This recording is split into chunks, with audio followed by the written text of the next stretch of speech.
اہل سنت والجماعت ہی حق ہے، یہی حق ہے۔ اور اہل سنت والجماعت کا وہ عقیدہ جو صحابہ سے لے کے تابعین تک، تابعین سے لے کے تبع تابعین تک، تبع تابعین سے لے کے ائمہ مجتہدین تک، اور آج تک جو اکابرین اہل سنت والجماعت سے رائج ہے، وہی عقیدہ اہل سنت والجماعت ہے۔ اس سے ہٹ کر چاہے یہاں کا ہو چاہے امپورٹڈ ہو،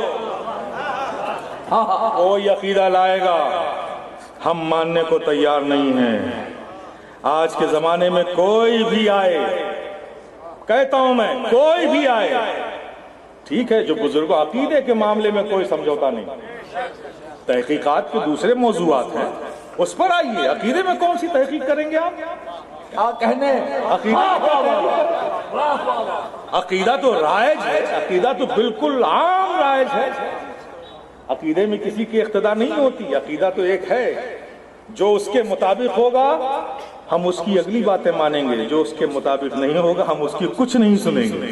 واہ واہ واہ۔ اور یاد رکھیے، محتاط رہیے، یہ شخصیت پرستی کا جو نشہ ہے نا، یہ نکال کر باہر پھینکیے۔ کیا کہنے؟ واہ واہ واہ۔ میں آپ سے کہتا ہوں میرے پیارے، بڑے اویئرنیس کی ضرورت ہے، جاگنے کی ضرورت ہے، میرے لیے نہیں، اپنے لیے۔ کیا کہنے؟ میرے لیے نہیں، واہ واہ واہ۔ میرے لیے نہیں، فائدہ ہے تو آپ کو ہے، نقصان ہوگا تو آپ کو۔ یہ معمولات کا مسئلہ نہیں ہے کہ اگر غلط معلومات آپ کے ہو گئے تو آپ، معمولات اگر غلط ہوں گے تو آپ گنہگار بنیں گے۔ کیا کہنے؟ لیکن عقائد اگر خراب ہو گئے، ایمان کو خطرہ ہے، اور ایمان اگر نکل گیا بدنصیبی سے تو یاد رکھو نہ کوئی نسبت کام آئے گی، کوئی نسبت، کوئی عمل، اعمال حسنہ، ہماری عبادتیں کچھ کام نہیں آئے گی۔ ارے انتہا تو یہ ہے کہ حشر میں نبی کی شفاعت بھی نہیں ملے گی۔ اللہ، ایمان ہے تو نسبتیں بھی کام آئیں گی، اعمال بھی کام آئیں گے، آقا کی شفاعت کے بھی تم حقدار بنے گا۔ بڑا نازک مسئلہ ہے، اسے ذہن میں رکھو۔ عقائد میں کوئی سمجھوتا نہیں ہو سکتا۔ اپنی آخرت کو، عاقبت کو شخصیتوں کے بھیٹ مت چڑھاؤ۔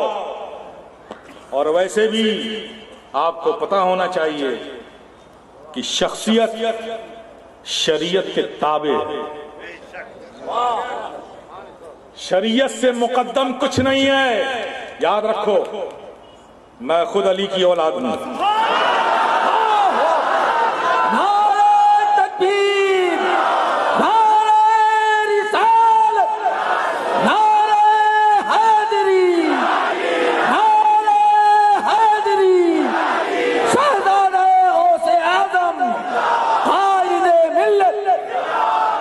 سادات کچوچھا وہ ہیں جو اپنی سیادت پہ فخر نہیں کرتے، بلکہ سیادت کو رب کا فضل سمجھ کے اپنی ذمہ داری سمجھتے ہیں، دین کا خادم سمجھتے ہیں۔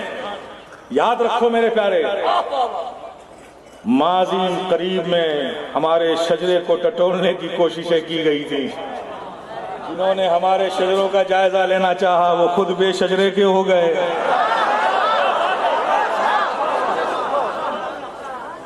لیکن ہمیں پتہ ہے ہمارے جد کریم کی زندگی کیا تھی، ان کی زندگی کا مقصد کیا تھا، ان کے لیے عزیز سب سے زیادہ کیا چیز تھی۔ یہ ہم نے کسی اور سے نہیں، ہم نے علی ہی سے سیکھا ہے، ہم نے حسنین کریمین ہی سے سیکھا ہے۔ یہ درس ہمیں حسن سے ملا ہے، یہ درس ہمیں حسین سے ملا ہے۔ حسین نے کربلا کی سرزمین پر یہ درس دے دیا، اے دنیا والوں، اے میرے نانا کے امتیوں، صبح قیامت تک زندہ رہنے والی قوموں، یاد رکھو میں حسین ہوں، حسین نواز ہے نبی ہوں، حسین ہوں۔ دیکھو میں قربان کر رہا ہوں، آج علی اکبر کو قربان کر رہا ہوں۔ کس کے لیے؟ دین کے لیے علی اصغر کو قربان کر رہا ہوں، کس کے لیے؟ دین کے لیے قاسم کی جوانی لٹا رہا ہوں، کس کے لیے؟ دین کے لیے خود کو قربان کر رہا ہوں، کس کے لیے؟ دین کے لیے۔ دیکھ لو لوگوں، اے مجھ سے محبت کرنے والوں، میں حسین ہوں، اور حسین کے نزدیک بھتیجے سے زیادہ دین محبوب ہے، بیٹے سے زیادہ دین محبوب ہے، کم سن علی اصغر سے زیادہ دین محبوب ہے، اپنی جان سے زیادہ دین محبوب ہے۔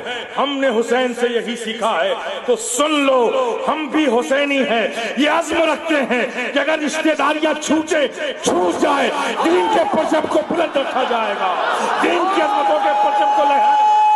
لا إله إلا الله محمد رسول